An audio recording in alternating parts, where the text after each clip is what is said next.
church is not going to change from the top down. It has to be forced to change from the bottom up, incrementally at every level. And that starts with courageous husbands and wives. Don't start with pastors. Start with husbands and wives, baptized believers who are regenerate. And then they make sure that they are affiliated and are led in the local assembly by a true male who believes in the gospel, preaches it, and is held accountable by the local assembly. And then piece by piece, you rebuild the church. It's a 100-year project. Hello and welcome to the Lively Faith Podcast. I am your host, the Reverend Nathan Stomberg, and today we're going to be looking at some recent studies about demographic trends and the looming demographic cliff in the United States and how these trends relate to how we should do ministry in Christianity and look to share the gospel more broadly. I'm joined today, as always, by my partner in crime, the Reverend Mark Galloway, and we're going to jump right into it. But before we do, please, if you haven't already, give us a like, give us a subscribe on YouTube or wherever you watch or listen. Every little bit goes to help out our humble ministry. And if you're ever interested in finding out more, you can visit us at livelyfaithministries.org. All right, Mark, we've got some really uplifting news today. I know we're always really good at lifting the mood here. And I know we always enjoy harping on the demographic trends that we see. I think they're always really interesting, and they're really indicative of the very unique moment that I think we find ourselves in culturally, and especially as Christians. I think it's really important for us as ministers of the gospel and as the priesthood of believers more broadly to understand everything that's going on in the culture in which we live so we can know how to apply the gospel to our lives, share the gospel more effectively, which we'll get to in this episode as well. Because I think if we're blind to the society in which we live, we're not going to be able to minister to the people around us effectively. And even worse, as we've seen for the last several decades within the church in the United States, is we fall victim to syncretism and just blending in and looking and acting just like the rest of the world around us. And we're all very well aware, and I'm sure our listeners are well aware of the warnings that Jesus gives to the church and when he finds his believers to be lukewarm, that he spits them out of his mouth. So all that to say, I'm going to pull up some articles that I'm sure you've heard recently, our listeners have heard recently, about the demographic cliff, which has pretty much arrived.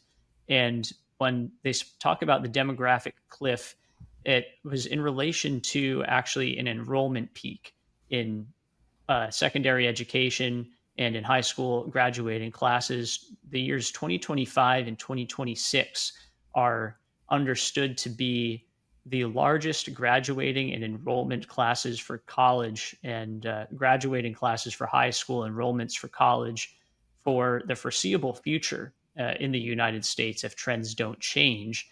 And that's because we've finally reached the point where we are beginning to see the effect of a declining birth rate coupled with declining enrollment rates in school. And this is going to have a massive and accelerating impact, not only for higher education, but for institutions across society more broadly. And so I'd like to start broad today and then narrow down onto the impacts that we can expect to see at a local church level and how we can prepare for this cultural dynamic as Christians. So let me read the lead sentences of a couple of articles that I found, Mark, and feel free to jump in with any color commentary as you see fit here. So this first article that I found here is on highereddive.com. I haven't heard of it, but the statistics check out across the other sources that I've found here, that this is a moment for higher education, 18 years in the making. By the latest estimates, 2025 will be the year that the number of high school graduates peak. The long-dreaded demographic cliff caused by declining birth rates since 2007 is coming. And actually, I want to stop there, Mark, because maybe it's what do I want to say here? I am reading this reading this opening sentence, Mark, it reminds me of some of the sermons that you would give at Church of the Apostles, what now, a decade and a half ago, where you were you were sounding the alarm about these things, about the replacement rate and the breakdown of the nuclear family and how it's going to spell disaster not only for the nation but especially for the nation's churches. And lo and behold, the bills have come due, so to speak. And I I imagine this is a situation where you hate to be right. Oh, yes, you'd always hate to be right about news that's not good for the universal church, but it was very obvious to me that such things were happening, and they weren't really complicated to see. I think back to those Church of the Apostles in 2005 to 2010. I believe we had about 100 and I don't know 100 something kids in our Sunday school program, and by the time I had retired in 2015 and in the subsequent years, they were down to like 30 kids. And now they literally don't even have a Sunday school program. And so the fallout happened, like your generation, there was large numbers in like from sixth grade up. And when they aged out of high school, the generation below them was far fewer in numbers. But I can think back in my own life and compare it to your life where, for instance, we graduated from the same school system to an extent. The high school you went to was built in 1989. It didn't exist when I was growing up, but I graduated from the junior high, uh, same junior high that you and our friend here did in 1978. My graduating class was about 130, and your graduating class, your senior year, was what? Right. And the population of ex-West Greenwich between the time I graduated in 1978 from junior high to when you graduated from high school in 2013 doubled. And yet there was statistically really no change in the number of students going to school in the district. My high school graduated 300, I think it was 313, if I remember right, 1982. And for the last decade and a half, they have never gone over 250, and they're in the 230 range now. And again, the population of South County has gone up hugely uh, in the last 40 years. And so this demographic process has been there the whole time, but we've been like Rip Van Winkle. We haven't been awake paying attention to it. And as you said, I wrote and spoke about it many times over the last 20 years, saying we got problems. And the thing is, population problems, birth rate problems aren't fixable in a week or a month, a year or a decade.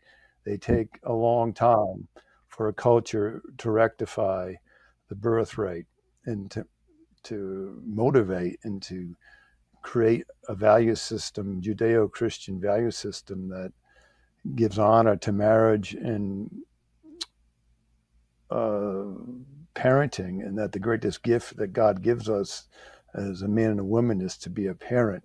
Our culture really believes anything but that. Kids are a pain and they're a burden and they prevent us from reaching our dreams and having financial security, and we can't have kids till we can afford them. And all of it's a lie, but it all gets perpetuated where it becomes, for people under 30, uh, like as it's as true as some law of physics. But we're here. The point that you make about rectifying the issue is relevant because in the articles that are cited here, this one interview the person mentions, well, we know that the crisis is incoming because you can't just create a bunch of 18-year-olds out of thin air. So even if you were to flip the switch and fix the problem overnight, well, you're still always 18 years away from a college enrollment perspective from actually seeing the effects of a change that you make presently. So you mentioned the laws of physics too. There is very much a dynamic of physics in play, a momentum of the statistics themselves, where for the last however many decades we've had this grace period that we've talked about, cut flower civilization, where the flower is dying in the vase. However, for a certain period of time, it still looks good because there's still some hydration for it to live off of. But the same is true for these population trends where we've known that this moment is coming for some time and now it's here. And now that the cliff has arrived, you're going to see an increasing momentum of the effects of population decline now that we reap what we have sown in recent decades with an ever decreasing birth rate. So I think both of those points are really relevant. I think the institutional impact is really is really hard to overstate. Now, of course, there's an impact to college and secondary education, and I know for better or for worse, many of these colleges will end up closing, especially the smaller ones, which there's definitely an element of separating the wheat from the chaff there. But I think the same is going to be true of churches as well, which actually we already see this to large extent in the mainline Protestant denominations that have been increasingly closing their doors as their populations age out and there's no one there to replace them. There's no one there to pay the bills. There's no one there to take care of the buildings. And that's just going to increase at an ever accelerating rate. And that is a reality that is hard for us as Christians, especially American Christians, to swallow, but one that we're going to be forced to reckon with here soon if we don't tackle the issue head on. Yeah, it seems to me there's a couple of things that are real dichotomies going on. One is how the mainline church sees itself. It sees itself as prophetic still, right? They actually, I mean, I listen to rhetoric from like the General Convention of the Episcopal Church, of the ELCA, the PCUSA, the UCC, because they're not believers, literally not believers, and their console and their main goal in life is not the conversion of people to eternal life because they don't believe that. They see themselves as this gigantic social welfare pool, and so they don't care except that literally by 2040 they're all going to be gone in any statistical relevance. They're just simply not going to exist in any level. As you said, there's no children, and so their mean age is already 60. They'll all be dead, and um, so that's one piece. But um, the other piece, I think, for a secular person, as a Christian, if you want to talk about demographic reality so that you can even begin to have a conversation of how it might relate to Christianity, is the education system. As you know, my wife's the chair of the nursing school at Rhode Island College, and the domino effect of the lack of students is going to be so destructive to the culture here in Rhode Island. For instance, Rhode Island College is the number one producer of school teachers, and yet male enrollment is down massively, and female enrollment is dropping. It never recovered from COVID, and um, as chair of nursing, they hear from the state um, commissioner of education, and they're like, "Listen, you need to do something because we need 5,000 nurses in the state of Rhode Island." My wife's like, "Good luck. You're not getting 5,000 nurses from anywhere in the next decade because A, not enough students. B, they're not smart enough. They come out of high school so ill-equipped, they can barely read. Even the students that go to college can't get into the nursing program because they're not smart enough. And so there's just one profession, right? And think about how healthcare dominates Rhode Island. It's the biggest employer in the whole state. And those are the type of issues that are going to catch the attention of the secular human that's just drifting through the 2020s, drinking latte and complaining about, you know, Donald Trump, as opposed to really addressing demographic and systemic issues that they don't think intuitively this way. They've never been taught. Their DNA, it's just not there. And all of a sudden, it's going to fall upon them like a gigantic 500-pound weight. Yeah, I think you're going to see that. You're going to see economic effects at some point because demand is going to decrease and you're not going to be able to sustain the same level of economic growth without otherwise miraculous or incredible innovations in science and technology. That's really the gambit that's being played right now is there's a secular hope that the innovations caused by artificial intelligence are going to save us in some aspect where we're going to see these huge gains in productivity as a result. And that's going to be able to offset not only the problems with the national debt, which we've discussed at length in other episodes, but also with the impacts of a declining population now, where you, with fewer people to contribute to the economic engine, you're not going to be able to sustain the same amount of commerce and economic growth. And just as we've seen with the demographic cliff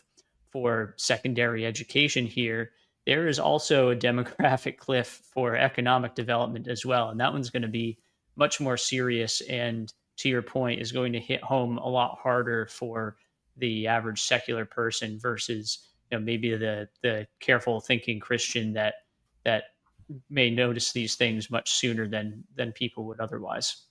Yeah, I think the careful thinking Christian is a pretty rare person, him or herself. Yeah, I don't think the average pew sitter has much of a clue either. But it's the same circular stupidity, right? So you're going to have less. We already do. We have less and less people that work and pay taxes into the system that sustains the American infrastructure. So, as you said, with AI and all the other things, they're going to say, well, this will make up the difference. But really, what the left is going to say, we're just going to tax rich people more, right? But if you tax a new industry and new things like AI and you keep taxing them, it's not going to work because they're not going to have the money to continue to invest and to create and to be ingenuitive at the level needed to continue to progress. So uh, we're paying a massive debt, moral debt, intellectual debt, for just uh, a life of greed and ignorance for the last 40 years. And one other thing that I'll add too, not to turn this into an economic podcast, but I think there's also something to be said for the power of compound interest, and which is why simply raising taxes is never going to solve a debt issue because you need the compound effect of millions and millions of people generating economic activity to really bolster the income to the government that's needed in order to bridge that gap. Also coupled with, not spending money on a bunch of crap. But the point that I was going to make is you're also going to see, I think, at least one of the things that troubles me is with retirement income, and especially when it comes to the how the stock market is sustained in large part by robotic investing, where people such as myself and other professionals, you have a retirement portfolio that you pay into at a regular basis, and those portfolio management companies make purchases of stocks and equity on the markets. And eventually that equation is going to shift because now as fewer people are in the workforce and more people are entering retirement, when you're drawing from that economic portfolio, the number of people, these robo investors, people with stock portfolios that are managed online, you could see an a situation where you have more people now drawing their assets from the stock market as they switch to a portfolio of lower risk tolerance that now pulls from the fuel that has powered our seemingly endless economic growth, at least within the stock market itself. So you're gonna see a shift not only in people in the workforce and leaving the workforce, but also the number of people who are able to buy into stocks and equities that's powering the value of retirement portfolios. And so I think there's a folly, there's a plethora of issues that await around every corner in this situation. There are a lot of issues that can be foreseen because of this. There's one major issue that is going to take place, and that will be the final straw that will awaken America at all intellectual and economic levels. And despite the big, beautiful bill, America cannot sustain Medicaid and Medicare. It's $100 trillion in debt. That's not even counting the $38 trillion we're in debt. It's just unfunded money. And it's not going to be fundable within the next 7 or 8 years. And so it doesn't matter how fast the stock market grows, it can't make up that money. And so that's when the average schmo and Joe and Karen in America is going to go, what happened? And neither party can do a darn thing about it now. It's just too far gone. And and so after they pee on each other and complain it's the other's fault, when I hope the average American is not going to have any other choice other than just to come to the truth about the fact is we've been spending money by the tens of trillions of dollars that we don't have, and using it as a retirement plan that it was never meant for, and we're gonna pay the piper now, and it's just coming at a meteoric pace, and still, uh, even in within Trumpism and the MAGA movement, it has no doesn't even begin to address this issue.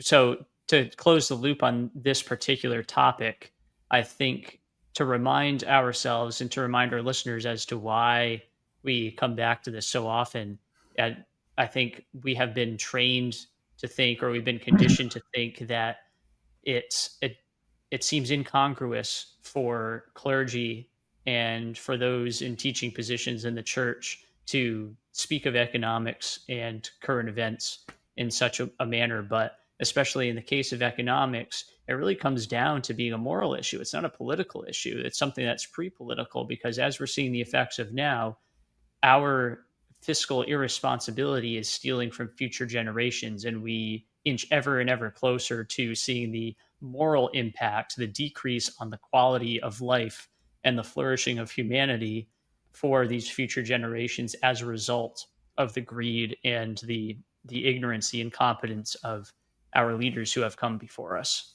Yeah, and the church's decline and the culture, American culture and Western culture's economic demise, are parallel universes, um, and they're both fueled by this same purposeful ignoring of truth.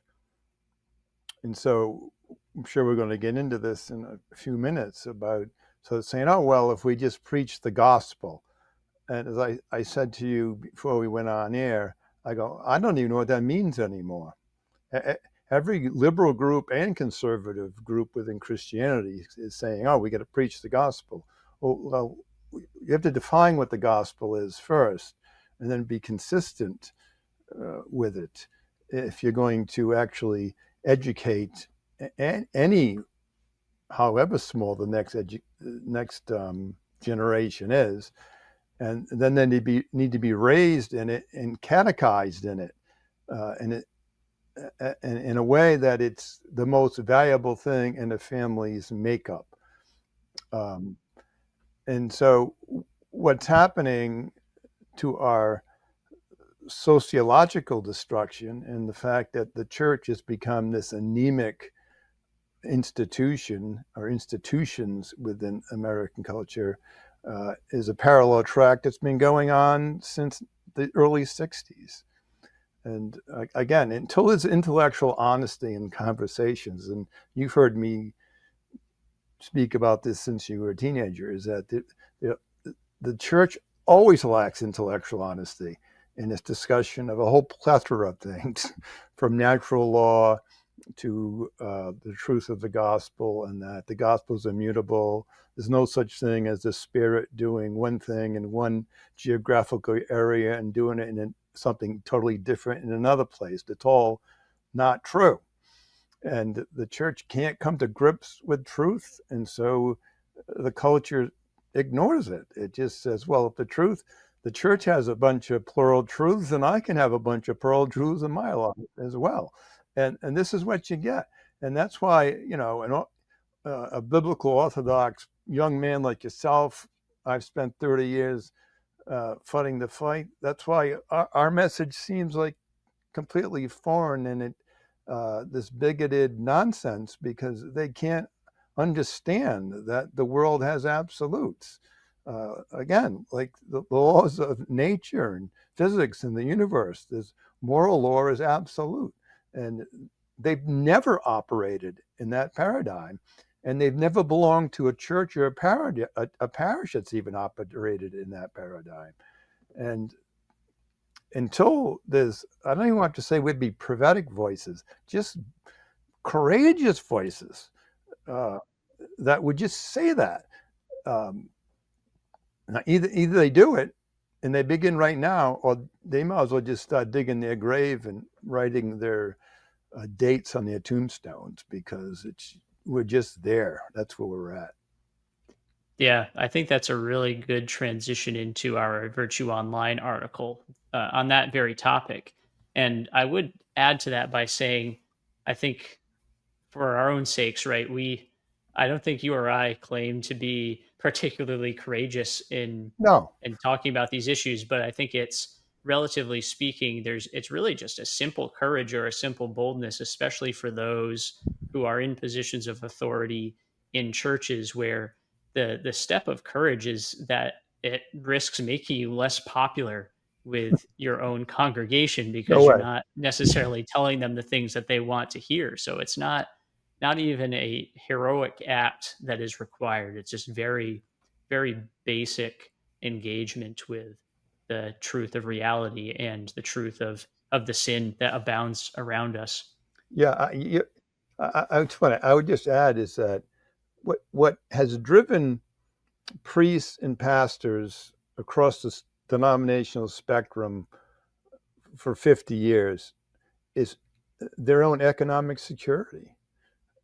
About I'm not going to address that issue. I'm not going to say this because it could affect the bottom line of my parish and my salary and my pension and blah blah blah blah blah. It's about as apostolic as the Prophet Muhammad. It's just got nothing to do with the biblical mission of the church.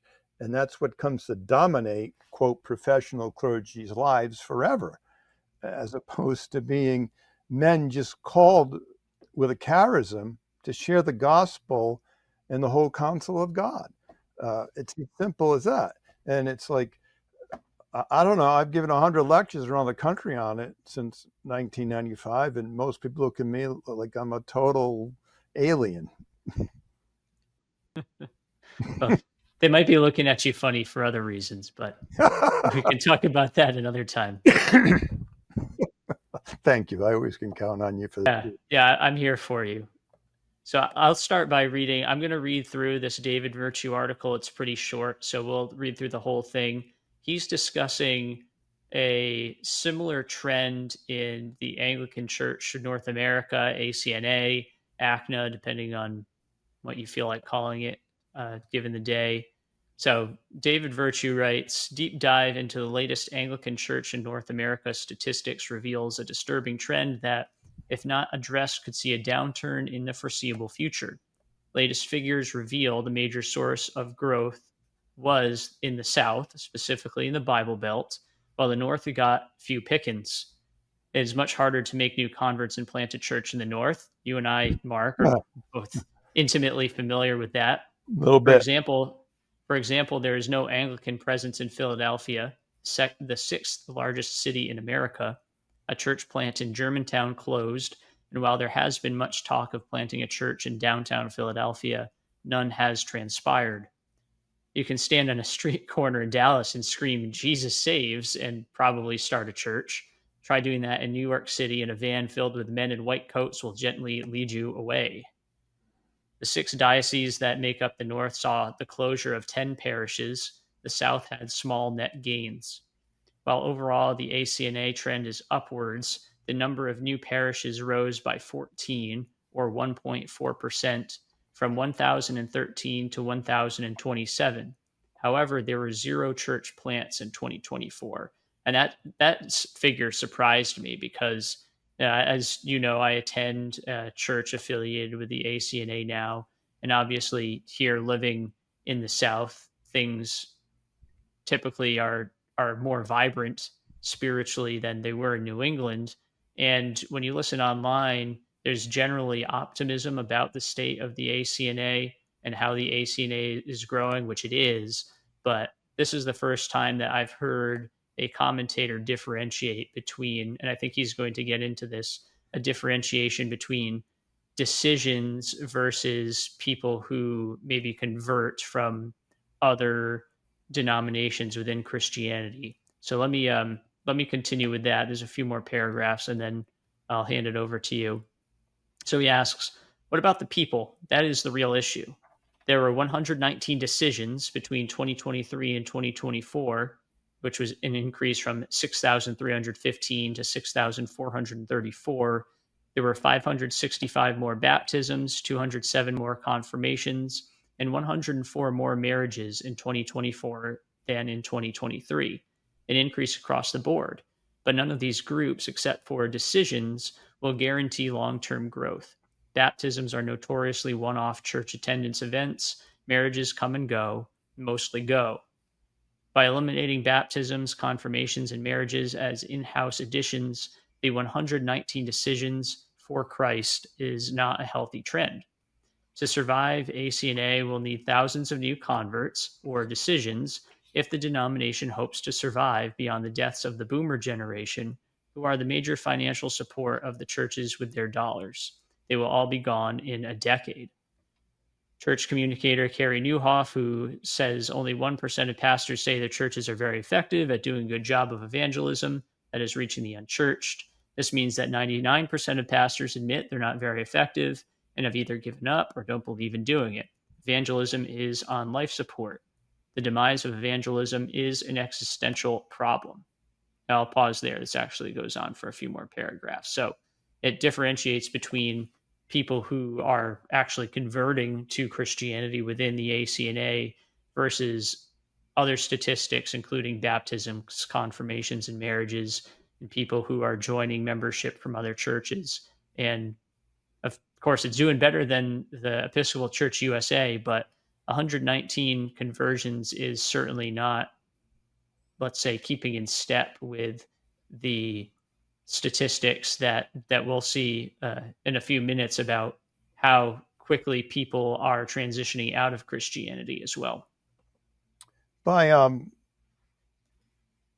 a little confused by Virtue's terminology. Decisions, is that a person that was not a Christian who was converted to Christianity through their experience in an ACNA parish, or is it, what is that? I'm not sure what that means.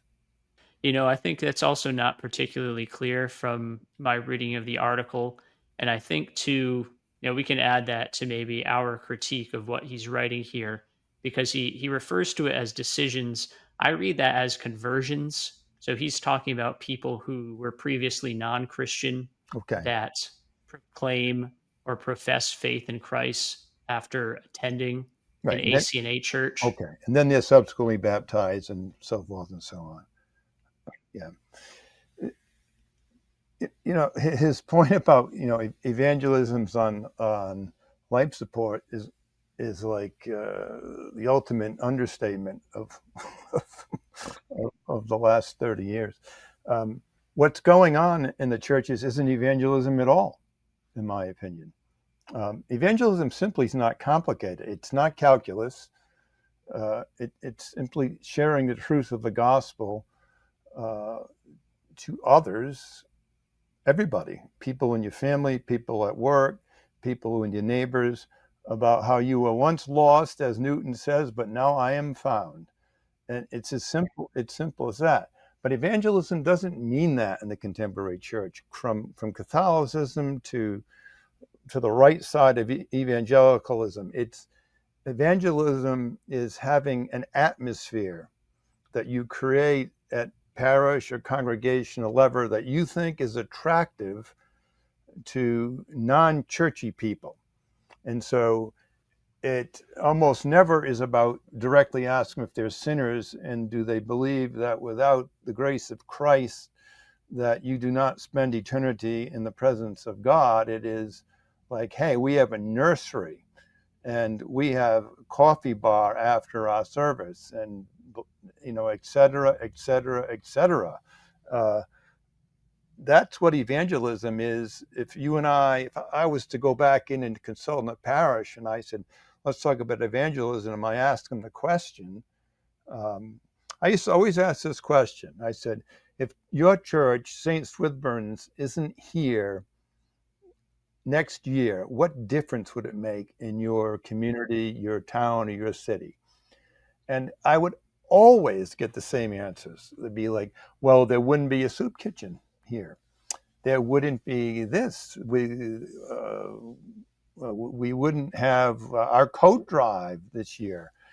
And I would listen to the things, and as usual, in my soft peddling way, I'd say, you're missing the whole point.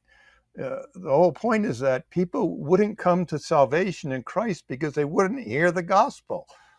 That's the point. That's what evangelism does. It brings people uh, from out the pagans outside of the kingdom into the kingdom of God. And for the average person, it's like, oh, they wouldn't hear our beautiful choir sing. They wouldn't see our beautiful mahogany pews and blah blah blah on our stained glass window. It's because they don't believe in the basic core of the creed that without Christ and his mercy and grace, you're outside of salvation. They simply don't believe that. I believe 90% of clergy don't believe that. They don't preach that. They believe a whole bunch of other things, but they don't believe the core of the New Testament gospel. And until there's more young people like yourself, I have no hope in anybody my age and older, and my age, for the most part, statistically, even 15 years younger. They continue to live and work in a dead paradigm, thinking somehow if they juxtapose it in some new way and turn the glass, it's going to work. It's never going to work because it's not the truth. Yeah, I think that's really well said.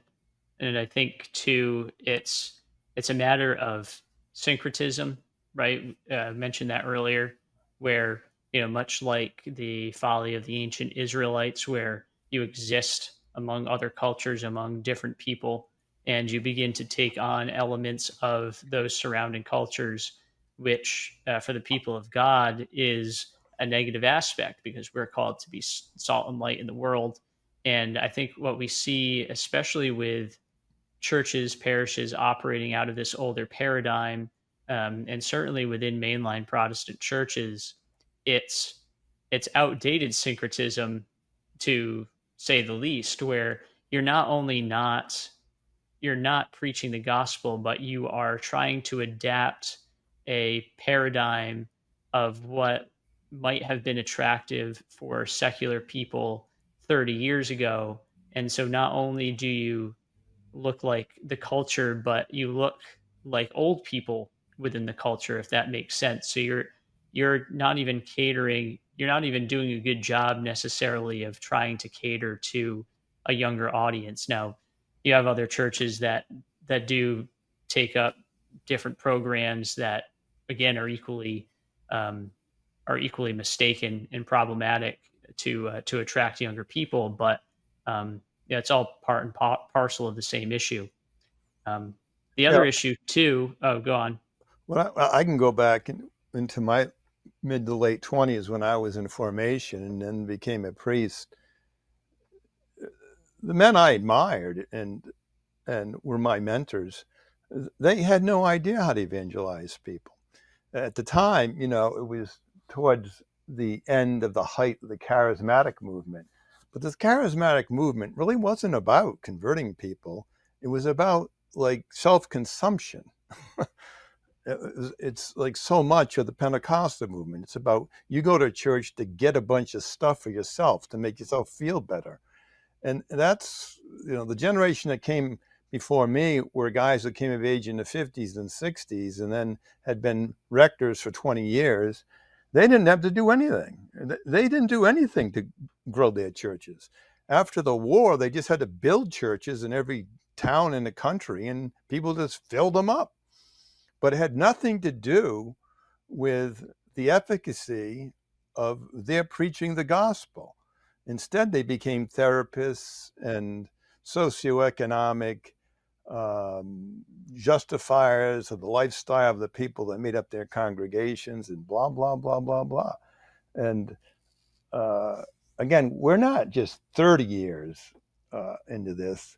We're 80 years. We're, we're we're getting all the way back when the greatest generation came back from the war. That's how far ago this goes. And that's why there's no institutional memory in the DNA about how to do effective evangelism because they have no idea what it is. And that's true of evangelicals in the mainline church, and the Roman church, and everybody else. Hmm, true. Yeah, I mean, it's painful information to hear, but I'll sit here all day and wait for somebody to refute me. It's not going to happen, um, right? I mean, I never heard anything in my formation about how to convert anybody. I mean, I passed all my tests and I could speak Greek and Hebrew and I knew patristics and all that, but that's not what gets people to heaven. Right. Right. Jesus isn't going to ask you about. He's not going to give you a theological quiz or denominational quiz um, when Right? you when you go on to meet him. He's going to ask you about, did you believe in me? Who do you say that I am? He's going to judge the living and the dead. That's what he's going to do, and he's perfectly just. And lawyering up's not going to help you. No, no, that's for sure. So to wrap up this article, the other point that he makes, I think, relates to what we were talking about, the demographic cliff earlier on, where the rubber meets the road and where I think people were going to wake up is, I think, the financial issue. He interviews one person who asserts that when the baby boomers go on to be with the Lord in the next 10 years, 15 years, 20 years, then the ACNA is going to be in serious financial trouble if things don't change. He claims that baby boomers give roughly 80% of the money within the group there. It won't take that long, Nathan. I'm a baby boomer. I'm 61. In 20 years, I'll be 81. So he's really talking about a demographic that's about 70 years old. They don't have 20 years. That's completely wishful thinking. Yeah, yeah, no, that's true. And I the statistics aren't verified, but I think in principle it makes sense that baby boomers have the largest share of wealth in the country. Yeah, And so, generally speaking, they are going to be the largest contributors within a congregation. but it's going to be contributing because they're dead. They're going to leave money to the churches. Right. So that would maybe add a tail end to the point that's being made here, where if they leave money to the churches, then the money doesn't dry up right away after they leave. But I think the point is still valid that if you don't change your inverted demographic pyramid, if your church isn't growing, then you're going to find yourself shrinking and having financial hardship in very little time. I consulted churches in the late 90s into the early 2000s that had endowments of millions, some of them $10 million, and they had 30 people going to church. Wow. So, what good's your $10 million? Right, that's another great point too. It's It's one not worth thing. it's not worth anything. You're not right, and so you'll and when your 30 people die, they'll give it to some other nonprofit that'll right may or may not, probably not do anything for the kingdom of God with the money. Yeah, I mean that's a great point as well. Um, the From a Christian perspective, that money doesn't do any good necessarily if it's not getting people into heaven. You're just another secular social services organization at that point. Yeah, the Red Cross might talk about Jesus more than more than some of these groups. So one other point that I wanted to tie in here, and I think it's relevant to um, the impetus for us and how we respond as Christians, is how the global religious landscape changed from 2010 to 2020. This was a Pew survey that was released even more recently, back in June of 2025. And this also came to some shocking conclusions, which are consistent with everything that we've talked about here. So, this study, which was conducted by Conrad Hackett at Pew Research, discussed how the global religious landscape changed over this 10-year period. And it concluded that Muslims grew the fastest and Christians lagged behind the global population increase. So it says here that the world's population expanded from 2010 to 2020, and so did most religious groups, according to a Pew Research Center analysis of more than 2,700 censuses and surveys. Christians remained the world's biggest religious group, but Christians of all denominations counted as one group did not keep pace with global population growth from 2010 to 2020.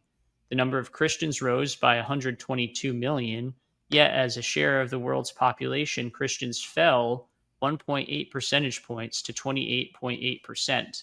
Muslims, on the other hand, were the fastest growing religious group over the decade. The number of Muslims increased by 347 million, more than all the other religions combined, and the share of the world's population that is Muslim rose by 1.8 points to 25.6%. So I think that's something that should rightfully be a wake up call to Christians here, and our listeners as well, that Muslims are gaining as a percentage of the population on Christians.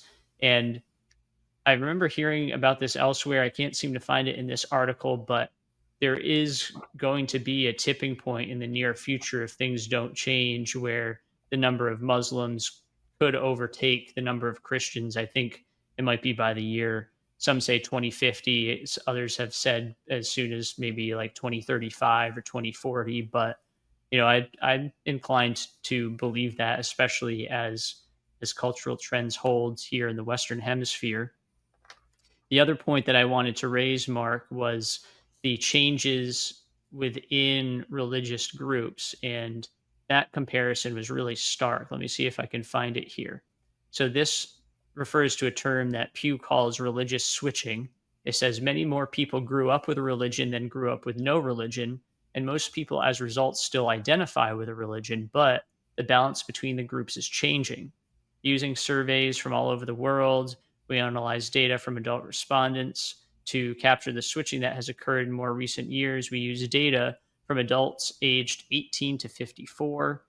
Religious switching, they say, is more common earlier in life, which makes sense, right? When you're a younger person, you tend to switch between those things more often. We found that every adult in that age group who says they joined a religion after having been raised without it, 3.2% moved in the other direction. That is, they left the religion altogether after having been raised in one. So, jumping to the conclusion here, Christians experienced the biggest net loss from switching. That is, 3.1 people have left for every one person who has joined. Many former Christians, or most former Christians rather, no longer identify with any religion, but some now identify with a different religion.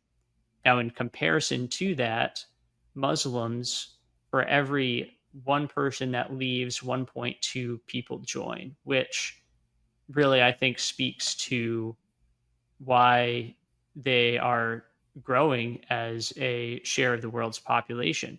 And I think the reasons behind that, Pew doesn't get into the reasons behind it um, from a theological perspective, but I think we can infer it's because across the world, I would argue that Muslims believe much more strongly what they profess than the vast majority of people who claim the mantle of Christianity in the West. And so, even though it's a modest increase, 1.2 people joining Islam versus one for everyone that leaves, it really comes down to are you getting married and having children, and are you raising children in the faith that you believe, and are those children continuing in that faith after they've become adults? And as Christians, we've done a very poor job of doing that as of late. Well, there's two things that strike me about this conversation. Let's go back to the first part of what you were just talking about, the decline of Christianity as a percentage of world religion and so forth. What happens in North America and in Europe is that uh, the average important person, some kind of authority in these dying cultures and dying institutions, Christian institutions, say like, "Hey, man, it's happening all over the world." So they don't want to take any responsibility or can do any self-reflection or upon their own lack of faith. The fact of the matter is, Christianity isn't dying all over the world. It's dying in Europe and North America, and is flourishing in Asia and Africa and parts of South America. So that's just a misnomer. It means that it's almost completely dying, statistically speaking, in Europe and North America, and it's thriving.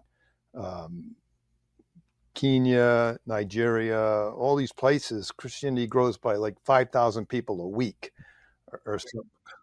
Yeah, so that alone is a misleading statistic, and it doesn't address. It's really about a dying uh, European inherited culture that exists on both the European continent and North America. So that's uh, a piece that needs to be addressed from an intellectual academic standpoint, or you're going to get bad results and turn it into an emotional bath that isn't accurate to what's really going on.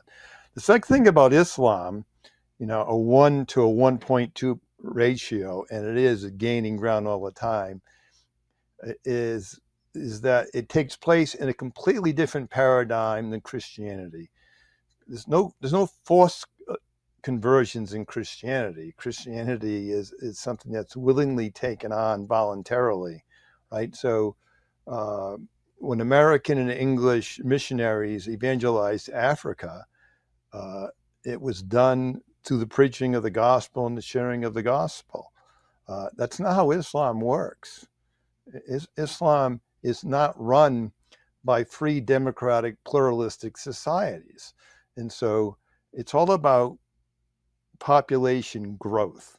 And then there's this radical fringe uh, of Westerners, mostly white people, and mostly white women and black men, who convert to Islam, and they do it for sociological reasons, in my opinion, more than theological reasons.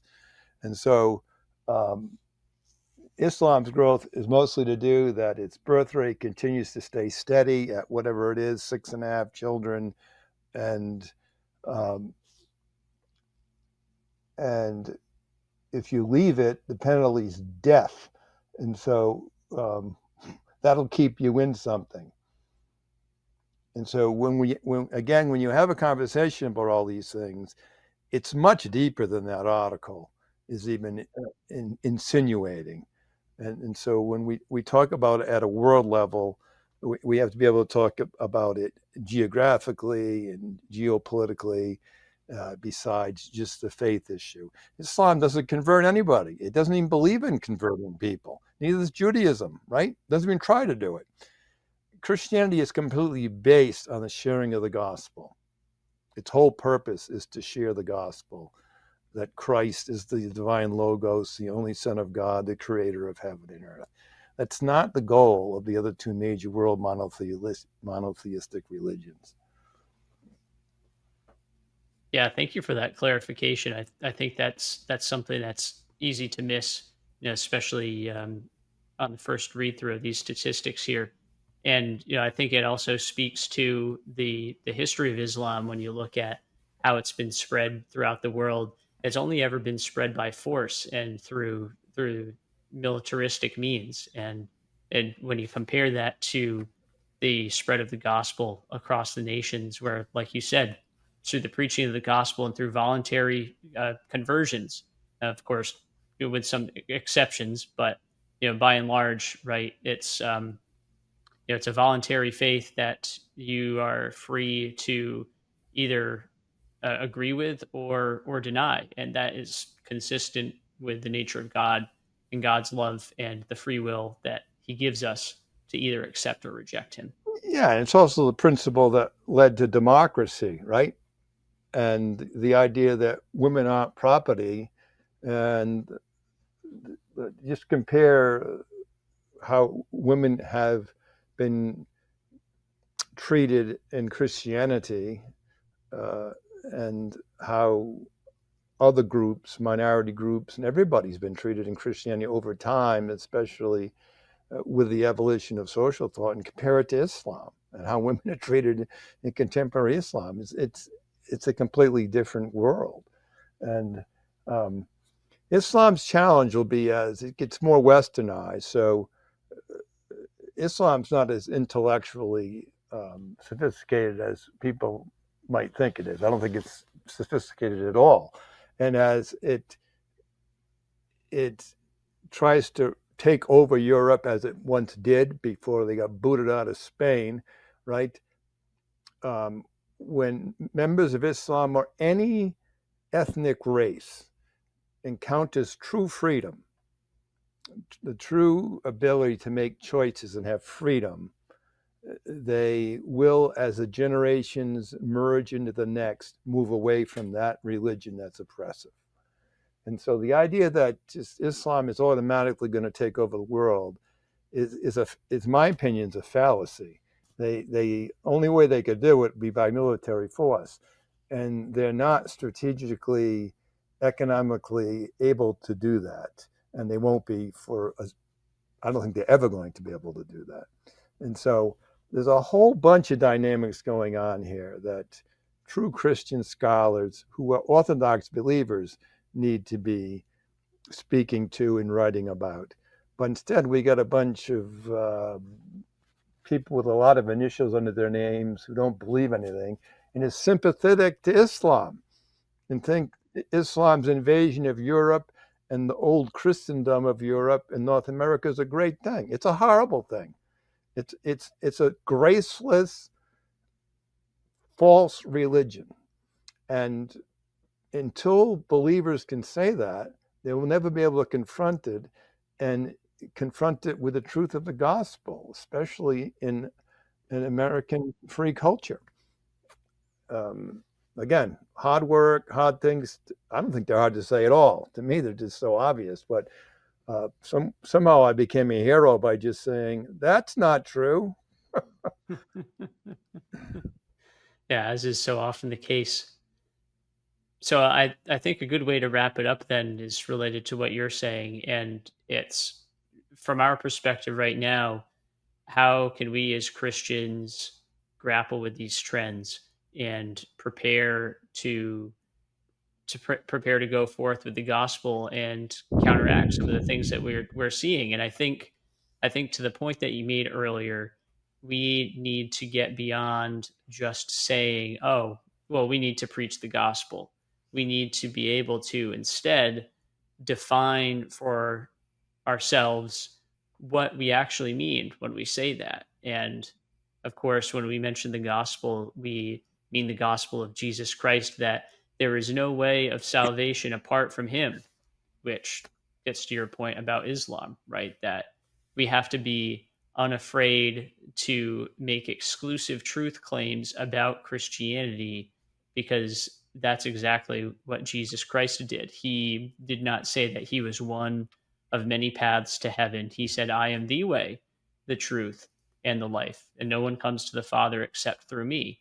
And it's easy. It's one thing to read that in your Bible, it's another thing to share that with your neighbor in an uncomfortable conversation, or at the very least to live that way in front of your family and your friends and your neighbors and your coworkers, to live in such a way that shows that you actually believe that about Exactly. Christianity. And that's what makes it attractive when you're sacrificing your time to go to church every Sunday, to go to morning or evening prayer, and you're not going out and doing these other things, and you're explaining what it is that you're doing. That is a much more powerful witness than trying to craft a church environment that appeals to one particular demographic or another. Right. Any churchgoer who compromises or is trying to say Jesus isn't unique is in essence saying Jesus is a liar. He's a lunatic. C.S. Lewis's great line. He's either a liar or he's a lunatic. And yet they persist on doing it, right? All the way up the hierarchy, right up to the last couple archbishops of Canterbury and Pope Francis himself, right? Heretic. He was completely a false teacher on the nature of Christ and his salvific mission in the incarnation. And it, uh, there has been a few people who've had the courage in the Catholic hierarchy to say it, but not enough. There should be thousands of bishops saying it's been an utter disaster. The last pontificate was an utter disaster and did more damage to Christianity since the worst, medieval popes or whoever they want to pick in the course of history. But I don't hear enough of it. I don't think you're going to hear it from the current occupant of the See of Rome either. And it all has to start local. You know, the church is not going to change from the top down. It has to be forced to change from the bottom up, incrementally at every level, and that starts with courageous husbands and wives. Not don't start with pastors. Start with husbands and wives, baptized believers who are regenerate, and then they make sure that they are affiliated and are led in the local assembly by a true male who believes in the gospel, preaches it, and is held accountable by the local assembly. And then piece by piece, you rebuild the church. It's a 100-year project. Yeah, 100 years at least, but it's uncomplicated. It's not programmatic, and it's not bureaucratic or handed down from on high like you were saying. And honestly, unless you have anything else to add, I think that's a good place to conclude. We've discussed a lot of really heavy issues and demographic trends, but at the end of the day, as we conclude so often, what matters more than anything else is our own faithfulness to God and how we faithfully live out his vocation for us in the context of our very own families.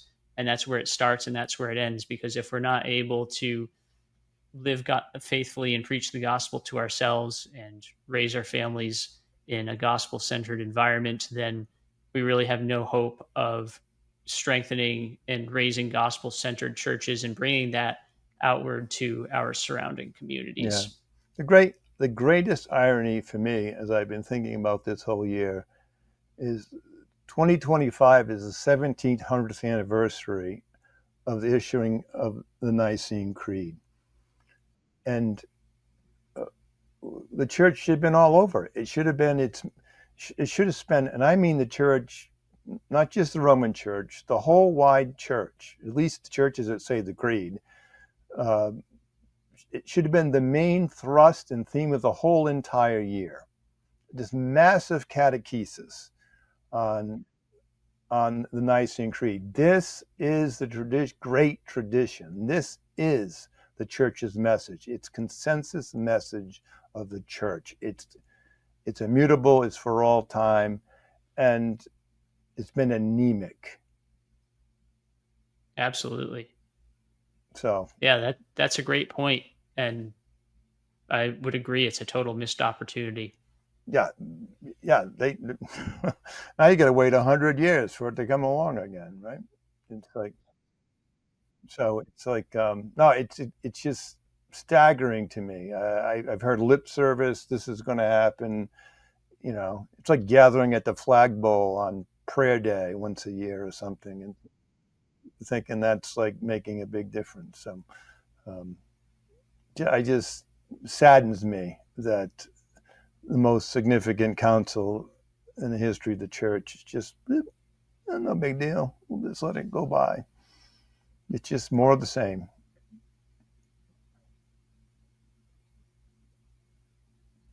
Thank you. So, I mean that's an excellent point. I have paused because I'm trying to think of a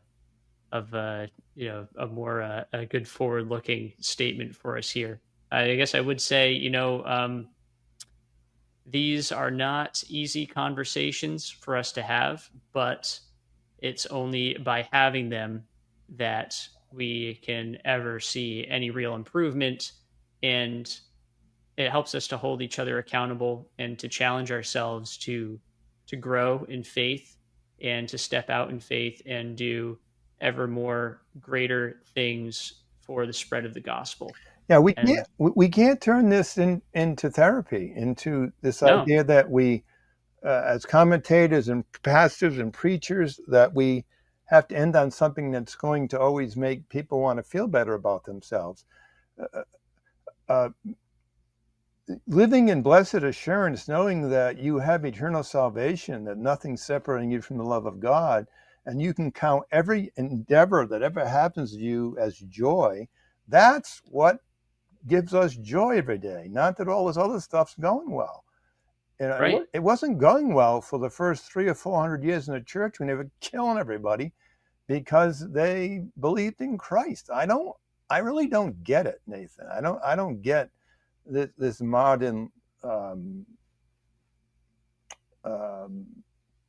like depression that the cross is heavy. Too bad. right, It is heavy, right? yeah, that's true, And we live, right, and we're not only living through, we're not going to live through this for a year or a few decades. We live through for decade upon decade to come before there's ever another kind of easy period like Christendom or the 50s. You know, it's not going to be like that for a long, long time. It shouldn't even be our goal. Our goal should be wherever you go, I will go. Whatever you want me to do, I will right. do. And that's what we need to keep saying. And if people don't like it, then they'll live and they'll die the consequences of it. Absolutely. And the consequences, the eternal consequences of living apart from the gospel are far more and eternally serious. And we are called to take up our cross, and that is not it's not called to be a life of convenience.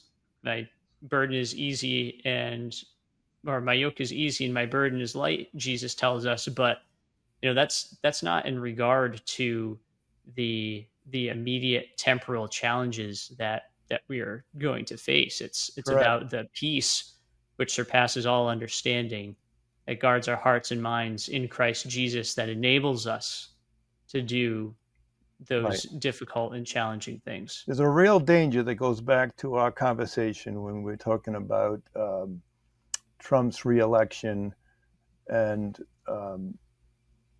that science, AI, and this idea that for many conservative Christians, traditional Christians, because a certain person's elected, like all of a sudden, like salvation has reappeared or something, and the Right? government Yeah. has nothing to do with it. Has nothing to do with it whatsoever. Neither does science. It's got nothing to do with it. And but that's how people live their lives, and it's just like, wow. Again, and the reason is because they don't know the gospel. They simply don't know it. That's my final statement for the day. Well, thank you for sharing that. Okay. Yeah, I totally agree. And I think for us to conclude here is just the reminder that the gospel matters more than anything else. And our success or failure is not measured in how comfortable our lives are. Our lives should not be ordered around seeking more comfort, they should be ordered around growing in faithfulness to Christ, leading us where He would have us to go, and faithfully stewarding that in the context of our own families so that they may also know the joy of Christ and His peace, which surpasses all Right. understanding. Do you too want to go away? No, I don't, Peter Right? says. You have the words of eternal life, and we have To believed whom and shall come we to go? know that you are the only Son of God. Amen.